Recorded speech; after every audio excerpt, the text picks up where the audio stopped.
Welcome to the Redshirt podcast with your hosts, Vernon and Nigel. The Redshirt podcast, by Reds, for Reds. Hello and welcome to this week's Redshirt podcast with Vernon and Nigel. Coming up on this week's show, we'll discussing United's away win at Villa, Joel Glazer's response back to the fans with his open letter. We'll be reviewing the Leicester game, previewing Liverpool versus United. We've got making his debut, Tyrell. Hey. You okay, Tyrell? And welcome. Yeah, thank you. Thanks for having me. No problem. And we've got a welcome return to both Umesh and Marvin. You okay, guys? Yes, Thank you. Good. Nice to be back. Just quickly, if we can just start by going to the Aston Villa game away on Sunday. This comes after, obviously, a semi-final win against, a semi-final loss against Roma, but obviously we went through on aggregate. It's the first game of 3 games, which are going to take part of over 5 days. So if we just start with the Aston Villa away game, and then we'll go into, obviously, the 3 games in 5 days. He's amazing, isn't he? I was so impressed with I mean, obviously, we've all known the quality he's got, but I just thought he was amazing. It was a great game. I really enjoyed it. I thought from the off I mean, obviously we United, but I just thought the quality shined through. I thought just his movement is incredible. Every time he moves, I get goose pimples, and every time we went forward, I thought we looked, like we really were at it. I mean, we really were purposeful in what we were doing, and so I had no complaints. I thought it was a really good game. He uses just quality. I mean, you look at his movement, and we keep talking about his movement. His movement is second to none, but you can finish. If you come back to the Roma game, I saw his first finish. What a finish that was! Do you know what I mean? Amazing. But his movement, I just enjoy watching him because I think he's always going to get on the end of something. I think looking at him, I mean, I think if you was to compare him to any sort of like past United striker, Umlesh, you would say that he's probably got the movement of Ruud van Nistelrooy. Would you agree with that? I would. And the thing for me is he's looking sharper. I mean, it's the back end of the season, and to me, he had that little bit of an ankle injury, or a bit of an injury, didn't he? And he's just come back now, and he just looks so sharp. And that was the thing about Ruud, wasn't it? Over that first couple of yards, he was always sharper than the defender. He always knew. It's more he's guiding their movements. He's not banking on them moving. He's moving them around. Yeah, he really has. You can just tell the difference between him and Rashford, Martial, and Greenwood. It's just that intelligence, like Nigel was saying, the movement. You always think that he's going to move. If you're watching him, he's going to put the ball where he's going to move, and he's going to be there. He's going to be there. Any of the space, he's looking for it all the time, and you just don't get that type of movement from Rashford and Martial. They always want it into feet, or they want it in behind. They're not running into them spaces to get them, them poachers, them striker goals, and that's exactly what we've been missing. I mean, you can see, Nigel, can't you, that there's obviously a relationship between him and Greenwood, can't you? I mean, like when Greenwood was substituted on Sunday, I think there was like an affectionate tap on the back of the head from Cavani, but also what makes people, absolutely respect Cavani was the very fact that he was willing to take on the whole Roma defence, wasn't he, the week before? Well, I'm just saying you stole my thunder there, because I mean, the difference between, in terms of United, someone that's had a successful career at United and someone that just immediately gets legendary status is when you're in the trenches, the guy that will stand up and be counted. And so when obviously the Roma defenders are giving Greenwood a bit, then up comes Cavani. I just love the way hang on a minute, not on my watch. And it's like he's only been there a year and he's already got legendary status. He could leave a legend. Yeah. And how many footballers can come at United after 2 years, leave a legend? But that's exactly what I'm talking about. And again, with Aston Villa, I mean, you raised a great point there about just the fact that him and him and Greenwood have got this understanding. I remember. You look at the third goal, and I don't think anybody really appreciated his movement. I mean, when he actually took a second look, he was on the edge of the area, weren't he? He was actually like way out on the wing. Yeah. And then he paused for a second so it won't be offside.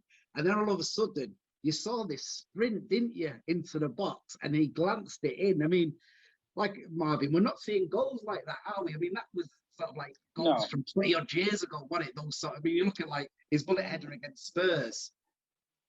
You're not getting those sorts of goals. It is, isn't it? It's a dying art.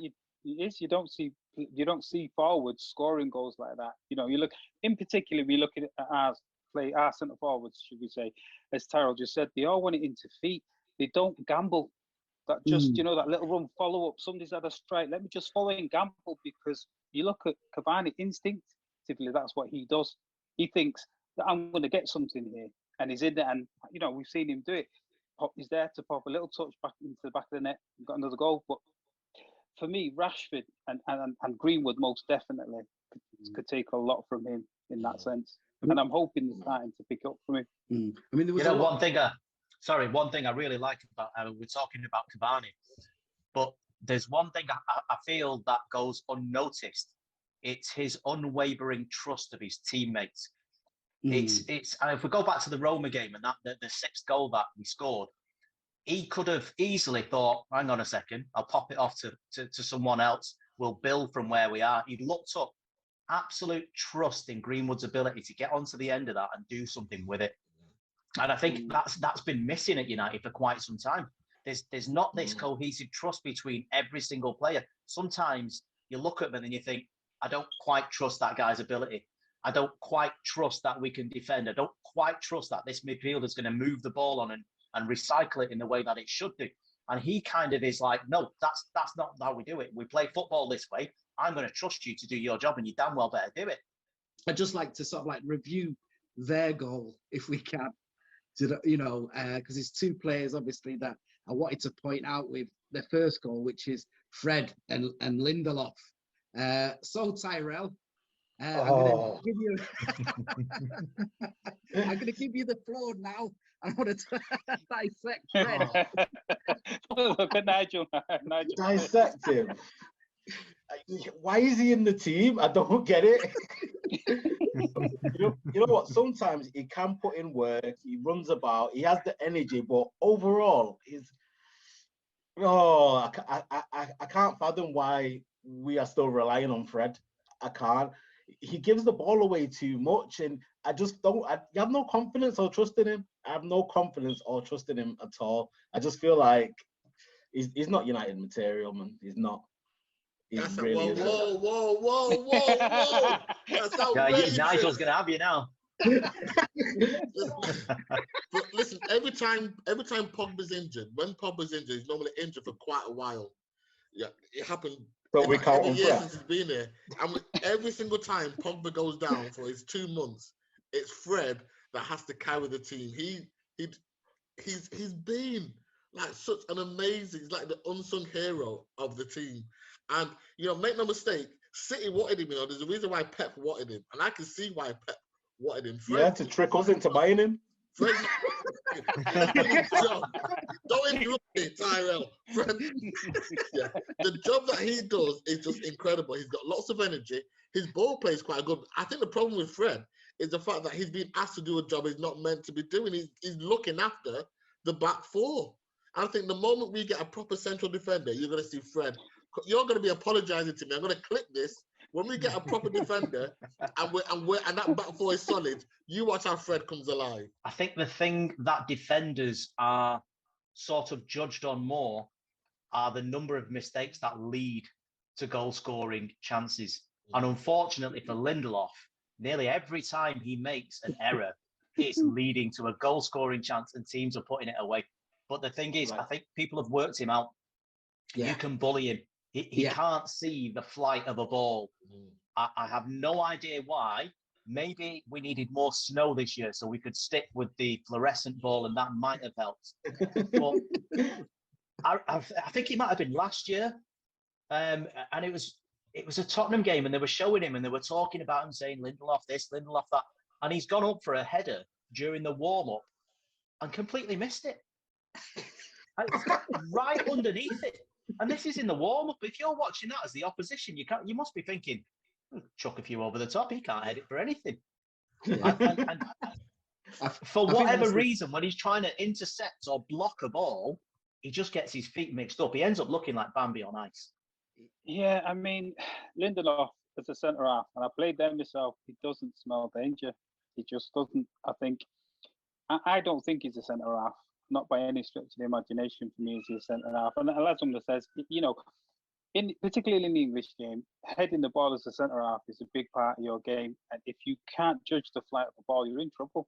And he does. He lets the ball drop and bounce over him, and then he's facing back towards goal. You're in trouble. And I mean, that I can't even call that defending as a goal because the other day, because I don't know what he was trying to do. In that position, you put the ball out. It didn't look like he was trying to pass it or he was trying to take a touch. I just thought, what's he doing as a centre half? You're in your area. You don't do that. You clear the ball. So if it goes out for a corner, it goes out for a corner. If it goes out for a throw-in, that's where it needs to go. You're trying to play silly passes or take a touch or move it out your feet. I don't know what he was doing. Absolutely no idea. And it just, every time I see him play, I just worry. I'm always nervous with him because I'm just thinking, what's he going to do next? I don't have any trust in him or faith.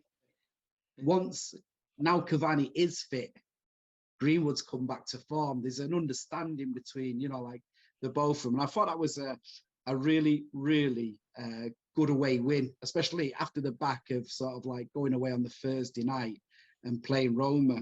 Guys, Joel Glazer this week has responded to the fans last week. Must obviously wrote to him, giving him a plan of how they want to get involved in the communication with the club. Umesh, you've looked at this letter, haven't you? I have. I've actually looked at two different letters. I looked at the letter that he wrote to all United fans, which obviously met with absolute. It was just thrown out. It was like, what an absolute joke. But in one part of his letter to Must, he put, in addition, I want to reassure you that my family and I care deeply about Manchester United and feel a profound sense of responsibility to protect and enhance its strength for the long term while respecting its values and traditions. Now, you might know where I'm going for this. Why did Avram Glazer then refuse to say absolutely anything when he was asked on Sky News for a comment? Ollie, he could have quite easily turned around and said, yeah, you know something, we're in the process of making amends with them. We'll release a statement. We know we did wrong. Thanks, that's it. It doesn't take much to do that. But all he's done is he's completely antagonized the fans again. So then I dug a little bit deeper again. It says here, success on the field must be underpinned by solid foundations off it. We have supported sustained investment in the team over many years, and that will continue this summer.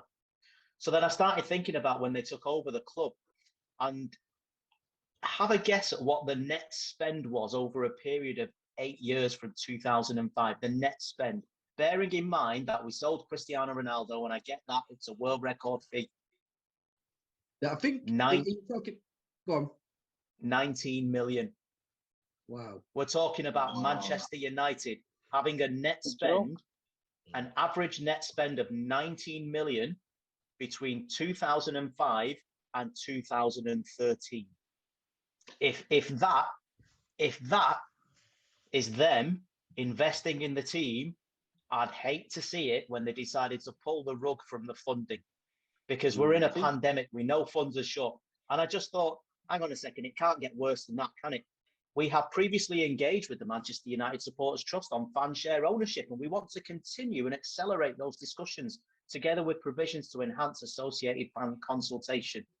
Now, I searched desperately on the Must website to see, well, hang on, there should be some mention of this. Nothing at all. So where are they getting at? What's going on?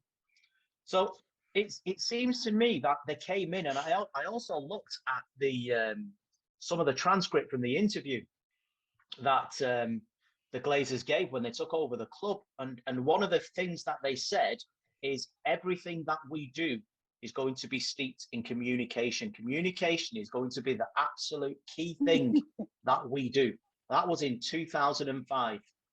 Guess how many years passed between that communication and the next one? It's 16 years. 16 years. As Oz have their sustained investment in the club, that they have a profound sense of building. We are still currently £499 million of debt, still outstanding. In the meantime, we've paid £854 million in interest alone. £122 million of dividends have been taken during that period.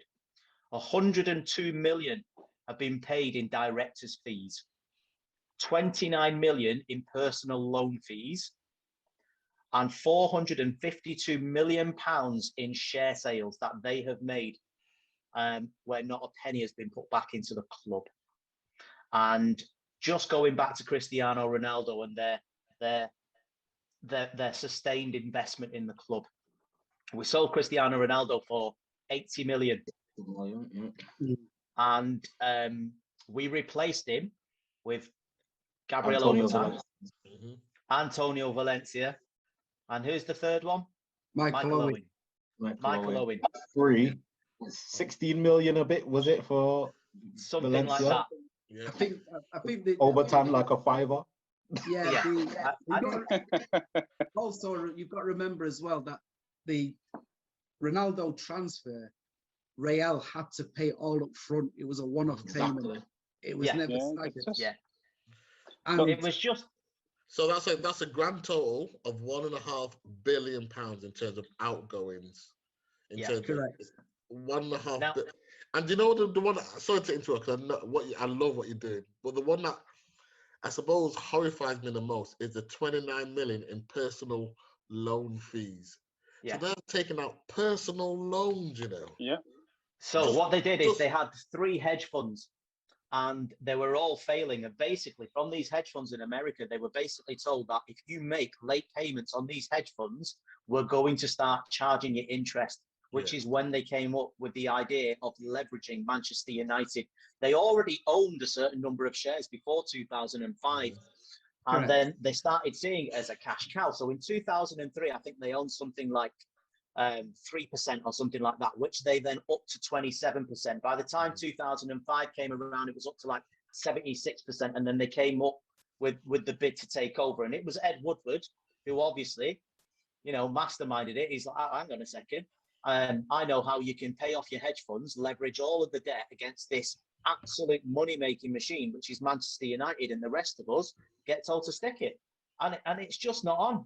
And it goes on. I mean, I started reading something about the fact that, because obviously the supporters were saying, Old Trafford's not been invested in. Correct. Where's the investment? Where's the growth? Even the general maintenance. And somebody came back and said, we've spent a significant amount of money over the past 12 months to make sure that the fans' experience when they come back to the stadium is COVID secure. And you're like, well, hang on a second. That's not anything that needed doing. Sorry, that wasn't anything that's going to improve the stadium. That was an absolute necessity to get fans back in the stadium to make it government compliant. No, we understand. We understand the commercial game that is owning a football club. We understand that they're in it to make money, but you've got to recognise that at some stage you can't just be so far removed from what it means to belong to United that you just keep making such bizarre and frankly offensive decisions, against the interests of United and what we stand for as a club. And that's why there's such a campaign against them to go. Yeah. Because it's not so much about the fact, of course you're a businessman, you're going to be replaced by a businessman, but you just you've not even taken the time to understand what it means. One thing that we're going to have to sort of take on board was last year. I mean, no, a few months ago, United's women's team actually played at Old Trafford for the first time. So that says to me that when there's going to be an international weekend, United's women's team will be playing at Old Trafford because United will realise that they could get 30, 40, maybe 50,000 in for those games because, there's a weekend where it's quite affordable. Whole families can go together. Yeah. But also as well, where United will make lots and lots of money is actually, with the obviously the drinks and the sweets and at the kiosks. So anyway, guys, what brings us on to the next point, which is obviously yesterday's home game. Now this was against Leicester, and I'm sure everybody has seen this as the second game of 3 within 5 games. Just before the game, at about 4 o'clock yesterday, the team was leaked on social media, which then caused a furore. Obviously, Ollie hinted that there were going to be changes on Sunday. If I start with you, Marvin. Me personally, I got to be honest, I was disappointed he made so many changes. So just hold on, Marvin, just hold on. Just so that everybody knows, he made 9 changes from the team on Sunday, and there were 2 league debuts for Elenga and obviously Ahmad. So sorry about that. It was my fault. I didn't explain that. Go on. Yeah, no, I was disappointed that he made so many changes because we've been winning games, and I thought, let's just solidify second for definite. Let's get Leicester beat. But the bigger picture is as we said before, this is one that fans will probably allow. They don't really want to lose to Liverpool, and if we can, make sure they don't get into Champions League football. That's what it's about, So I think that, looking at the bigger picture, it's understandable. We didn't get a hiding, to be fair. It was 2-1. So you just got to kind of take it on the chin. Honestly, I do think it was within his rights to make so many changes, because it would have been a stretch for most of the first team players to play on Sunday, then play yesterday, then play Liverpool. So I think it was right to make so many changes, but I feel like maybe you could have left 1 or 2 in there to start them off and then take them off at about 50, 60 minutes, because that midfield, it had no legs in there. Matic, to be fair, Matic had no thread. Big shit. No, that was the one thing I was happy about. I didn't have to worry about it. But Matic did put a big shift in there, but Mata and Van der Beek, they just didn't have the legs. They didn't have the legs to get about. So I said to you, Nigel, and again, I thought as soon as Leicester scored, I thought this could be a bad game here, because I didn't see us coming back into it because of the midfield.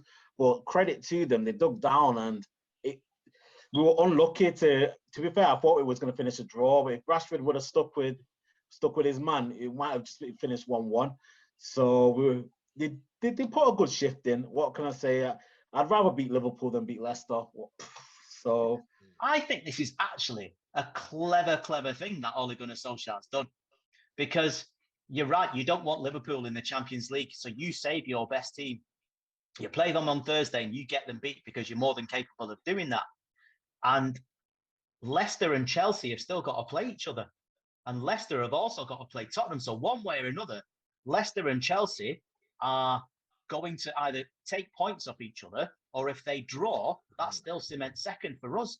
And then Leicester have still got to go to Tottenham. We only need 3 points from our final games from Liverpool, Wolves and West Ham.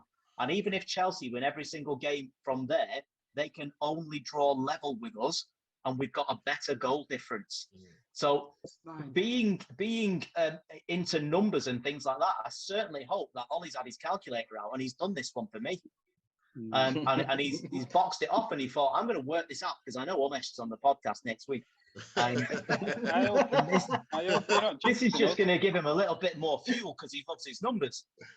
So I actually thought it was a really clever thing to go sack it. I'm going to take those players out, because the other thing that he doesn't want now, he doesn't want a fatigue injury that's going to go into the 26th. Correct. Because if we beat Liverpool and we've cemented second place, he can play whoever he likes and make sure that we've got the team we want for the chance of a trophy. This whole notion of not minding Leicester beating us, which was true obviously before the game, but once the game starts, everybody gets into game mode. Wanted to win. So I'm totally with Tyrell in that. Sometimes the way to do it is just to play the best team, but for half the game. So you've got 45 minutes to put this game to bed. If it doesn't work, then you're all coming off. We're going to pull you off, and then we'll put the kids on anyway. And the Leicester first half were there for the taking. When we equalised, for like the 10 minutes after when we equalised, I'm thinking, hang on a minute, we could win this game. And I thought, big mention for Greenwood. He almost came into the middle and he bossed the middle of the park. He did, didn't he? He was always this dropping guy's back. amazing. And so I thought it was almost a shame that, had the proper team been playing for the first half, we could have been 3 up and out of sight and then pulled them off. But anyway, I mean... In a big game, Nigel, have you ever been pulled off? Didn't go on. Wow. I think you Tyrell said on our podcast, Vernon. That's gone over Tyrell's head. Well, I know. Tyrell missed that one. But you know what? I mean, coming back to it, to be fair, I mean, like you say, Nigel, I was disappointed when I saw that we lost. You get into game mode and you think, right, rhythm, let's just keep winning, let's see how we do. But I think as has been said, bigger picture-wise, it makes more sense. I just do think, personally, it puts a little bit of pressure on them to have to win tomorrow night. They have to win tomorrow night. Otherwise, you've got to turn up now. You've got to turn up. Yeah. And also, everyone keeps banging on about, okay, this sends a message to the FA as well. But, I mean, is this really the FA taking the mick because of the fan protest that got that game cancelled? It's not the FA, it's the Premier League. I don't think we should. I don't think personally, I don't think you should give Ollie just a pass like that. I think we are still Manchester United. And I don't know if you noticed, but Tuchel has come to Chelsea and has turned that club around in literally a couple of months.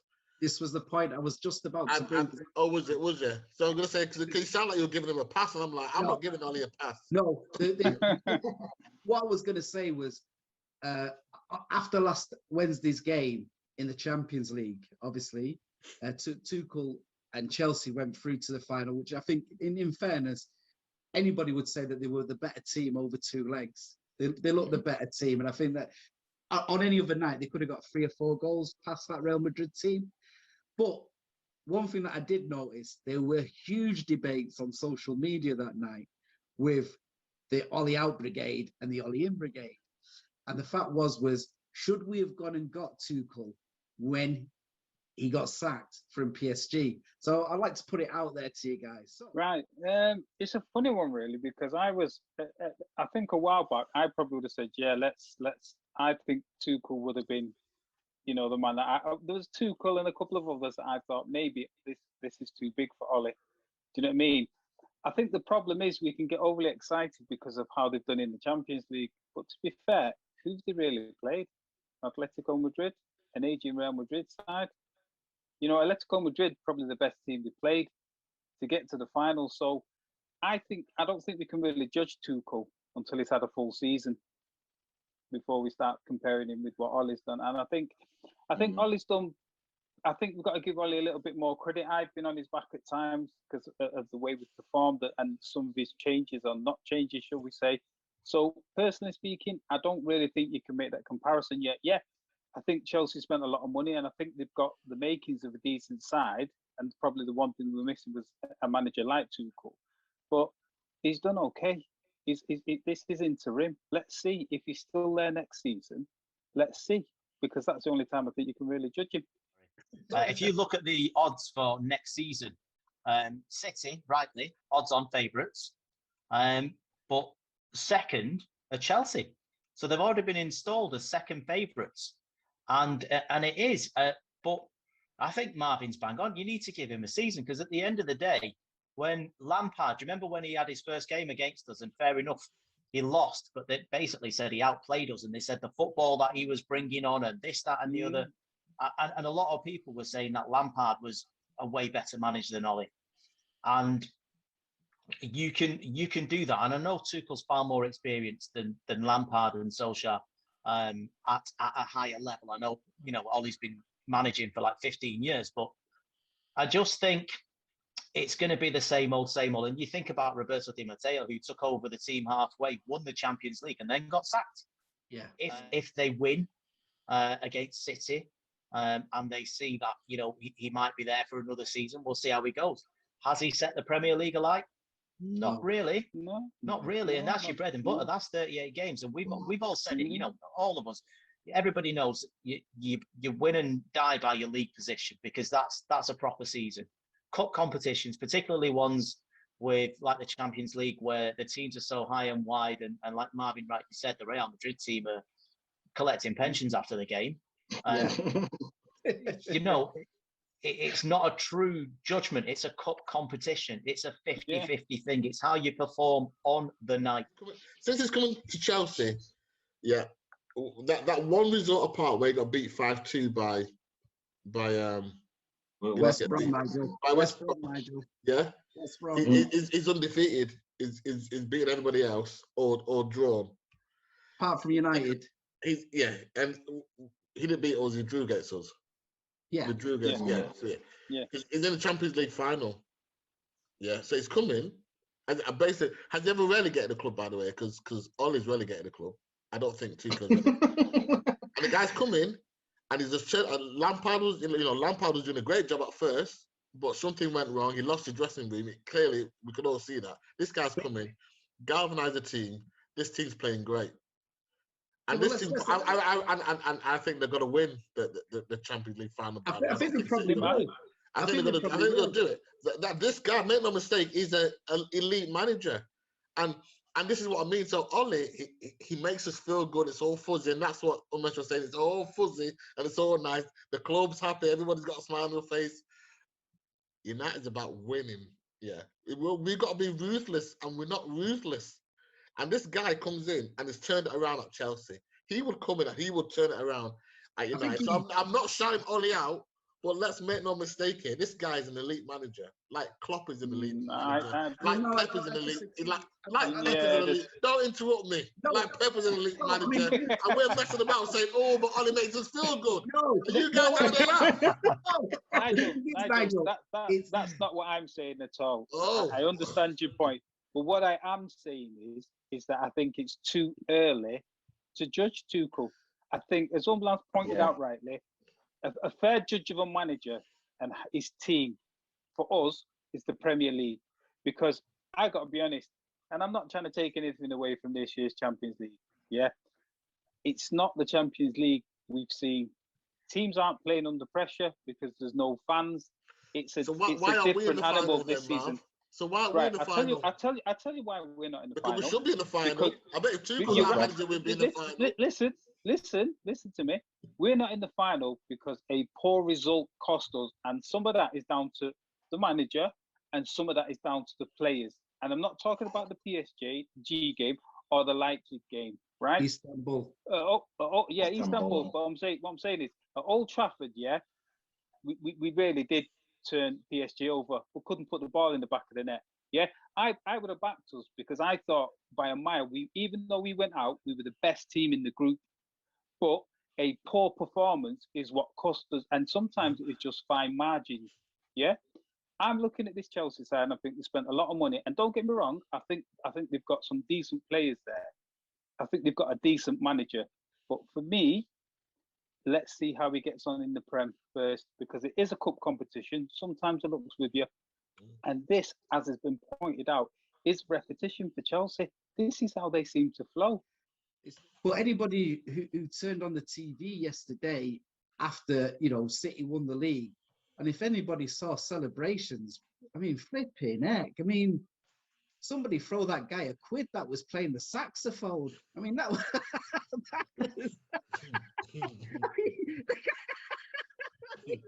one of the worst celebrations that I've ever seen. I mean, it's like Renner fans. I put something out there. I saw something earlier, and it just made me laugh. And Sky Sports News had put something on Twitter about dozens of City fans gathering outside the Etihad. Not thousands. Bray Wanderers Football Club. They put a tweet out replying saying, "We've had more people show up for a club-sponsored cleanup of the local area." Yeah, there's been a few of them, haven't there? I saw another one saying there's been more people turned up late night at Primark in Birmingham. I mean, at the end of the day, look, to be fair to them, at the end of the day, we can talk about money. We've all spent money. Yeah, they've spent money and pretend that they haven't, or the fans do at least. And Pep is somebody that if it isn't working, he will get it right. It's great if you can do that. It's great. Not everybody can do that, and we've got to kind of learn that we've got to be a bit smarter. That's one of the things I think you can credit Ollie with, because he understands the type of player that we need. And I think working in the background, it may not be him, but I think down the line we will see evidence of what he's been doing in the club to kind of get it back on track. Yeah. Basically, the two biggest clubs in English history, I don't think anybody denies that. When it comes to their league records, United are ahead and the head-to-heads with 81 wins. Liverpool are 67 and has been 58 draws. United are ahead with the trophy count on 66 and Liverpool are 64. So, Tyrell, as we've been talking about the noisy neighbours and we're about to turn our TVs up, I think we'd all agree that Liverpool's the game, isn't it, for us? When the league fixtures come out, it's Liverpool, isn't it? Definitely. Ever since I was a kid, it was always Liverpool game. Everybody was like, "Oh, what about City's the derby?" I'm like, "What?" It's like, it's United versus Liverpool, man. That is the one I've always wanted. It's the one that gets me passionate. That's when I feel hurt, and I feel deeply hurt when we lose that game. So yeah, it's definitely the one. I feel like we have an amazing chance to go out there and lever them if we all perform well, especially if they've got that Kabak and whoever they got playing defense now. I don't know. So I think we have a chance here to just go out there and just put some old school United on them. Really. No, it's it's the first thing you do, don't you? Look at the fixtures when we're playing them. When are we playing those bin dippers? I love that name, bin dippers. It's just, and the thing is, I wouldn't even mind. I just find Liverpool fans really smarmy. And there's this old debate, honestly, I and know so many. they're all holding up six fingers. Nobody's actually pointed out that they're all on one hand. We just need to get them beat and send them packing and tell them all to shut up. They were going to dominate now, weren't they, for the next 20 years, according to them after last season. And it's just, it's all fell apart. And the thing is, you've got to look at the manager. We know, to be fair to Klopp, he's done well and he's got them playing, but he burns those players out. He does. He burns those players out. And, if you're going to do that, you've got to look at your squad size. Do you know what I mean? There's things there that holes you can pick in him. And let's look at this with Virgil even. They knew he was going to be out long term and they didn't think they needed to spend decent money to replace him. I think he did. The board didn't. He did, but the board didn't. Well, he may have done, but I mean, it's like, if the manager's telling you this is what we need, we've had, what's allegedly the greatest centre half in history playing for them. So we're trying to figure that one out. But hey, it's ridiculous. And just, I mean, our form at the moment, and again, back to Cavani, for example, and just Pogba playing, expressing himself the last few games, and Bruno's Bruno. And, obviously, Luke Shaw is just a revelation at the moment. And there's no excuse. It's just like everything has come together at the right time, just to like you guys said, just to leather them. I mean, not one or two. I want six. Just 6 nil. It depends how they're going to set up as well. Who they'll play midfield, who they'll play at centre half. I mean, we all know he's going to go two in the midfield. It's going to be McTominay and Fred. I think as a team, it's Liverpool, obviously, and the way that they play. It's very much based on the fans being there and them getting the adrenaline and that extra kick. And I think you can see that within their team, they've suffered most with fans not being there. You can actually see that. I mean, all of a sudden, like we're talking about the pressure at playing at certain grounds, there are times when, you always felt that they always got 60-40 decisions, especially in the, the last couple of years, some of the penalties they got. I mean, they talk about the penalties that we've received. And I mean, Salah he was stepping on his own Veruca and getting penalties, wasn't he, in the box? we talk about the rivalry, and it's always quite interesting because to me, there's no better ground to be at Old Trafford or at Anfield when these two teams are playing each other. That electricity. Yeah, this game's made for fans. It is what isn't it is for Liverpool. And I think a lot of Liverpool fans are banging on about if we had Virgil. I think the thing that they've forgotten is their front three haven't produced the goals. No. And Virgil van Dijk wasn't the one assisting them. And it's almost like they decided to stop playing for each other and they've started playing for themselves. Shall we go for predictions? So we'll start with you, Tyrell. Before I give my prediction, I just need to say one of the best things that came out of lockdown was the fact that Liverpool won the league and no one was there to see it. That's my number one highlight. The point is, though, there was still more fans that celebrated outside the ground than City last night. And we really Very true. I think it's going to be a good score. I think I'm going to go for 4-1. 4-1. Okay. 4-1. I'll give him that one because we haven't got Maguire. Okay. And Fred starts. Is it going to be 4-2? I know. Yeah. So 4-2 then. What, to them or us? I'm going to go for 2-0. I think it's going to be a decent performance, but I think we'll win 2-0. 2-0. Marvin? 2-1. 2-1. Okay, then. That brings it to you, Nigel. We're going to get battered. But after that, honestly, I think it's. No, I'm looking for. I think at least 4-1. I do think we're gonna. Yeah. I think Cavani's got to get a brace. Bruno's got to get one. Pogba's gonna score one. Greenwood's I think tomorrow could be Cavani's hat trick. It could be exactly. It could be.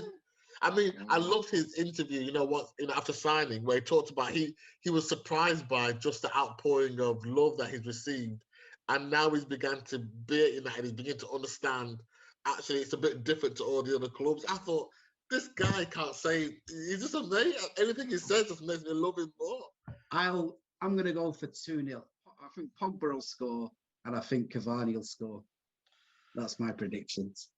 So Nigel, go on. I think it's all depending on who's Liverpool's defence. If it's that Kabako and is it Phillips? Phillips. I think Cavani's going to have both of them in his pocket on his own. Yeah, and no Henderson. There's no Henderson. No Henderson. Have they got Fabinho back? Is the City player playing for him? What's he called? Milner. Is Milner playing? Probably. He's probably on the bench, won't he? Yeah. Or he might start in midfield if Henderson's out. It depends because he could play Fabinho. Yeah. Thiago will probably start. Yeah, Thiago's a good footballer, actually. I like Thiago. He's not bad.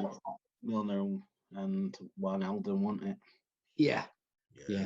So, guys, that brings us to the end of another podcast. So I'd like to say a big thank you for you guys for participating. Do you know what I mean? So if you like, share, and watch and subscribe, we'll be very happy. So, Nigel, it brings us to another end of the pod. So keep safe, love football, and keep that red flag.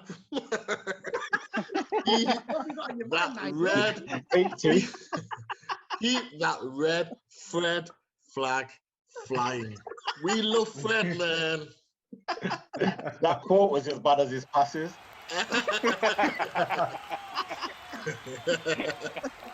The Redshirt Podcast, by Reds, for Reds. Don't forget to like, follow and subscribe to the Redshirt Podcast.